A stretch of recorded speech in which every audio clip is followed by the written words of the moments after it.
Oftentimes your chess game will go deep into the endgame, where all that is left is 2 kings and 1 pawn each. Then the race begins to see which pawn will promote first to become a queen and win the game. Let's check out some examples of pawn races. In this position, notice that white's pawn is only 3 moves away from promoting. Also, black's pawn is only 3 moves away from promoting. In this position, it's white to move. Let's see who wins the pawn race. White is only 2 squares away from promoting. Notice black's pawn is still 3 squares away. Black tries to catch up with b3, and now white is ready to reach the finish line and promote on the very next move. Black's pawn races forward, only 1 square away from promoting, but as we'll see, it's 1 square too far away. White gets to promote first, and by turning it into a queen, notice white delivers checkmate. Let's take a look at that position again. We are in the exact same position, but this time it's black to move. Does one single move make a difference? Let's see. Black plays b3, h6, b2, h7. Both pawns are just 1 move away from promoting.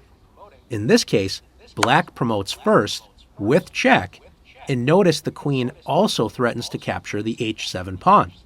So after the king moves out of the way, queen takes h7. Notice the difference of 1 single move was enough to decide which side would win the pawn race and ultimately win the game itself.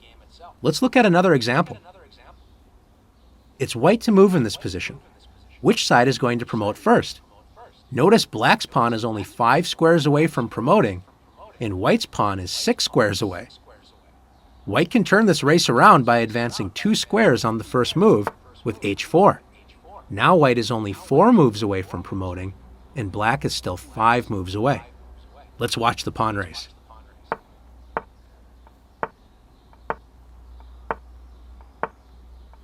Both sides are just 1 move away from promoting, but white gets to promote first and delivers a checkmate. Let's take a look at one more example. In this position, it's black to move. So far we have learned that the pawn that can promote first not only wins the pawn race, but usually will win the game because gaining a queen advantage first is usually enough to win. There are some cases where promoting first does not help. Let's take a look at this position. Black plays a2, white plays h7. Both sides are ready to promote, and black wins the pawn race by promoting first. Notice the new queen is lined up with black's king on the a1 to h8 diagonal.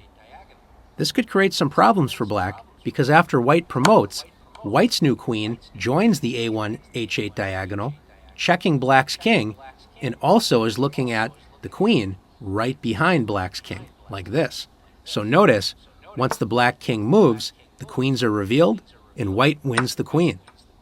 Now white is ready to win the king and queen versus king ending. So in this case, just because you win the pawn race doesn't always mean you're going to win the game.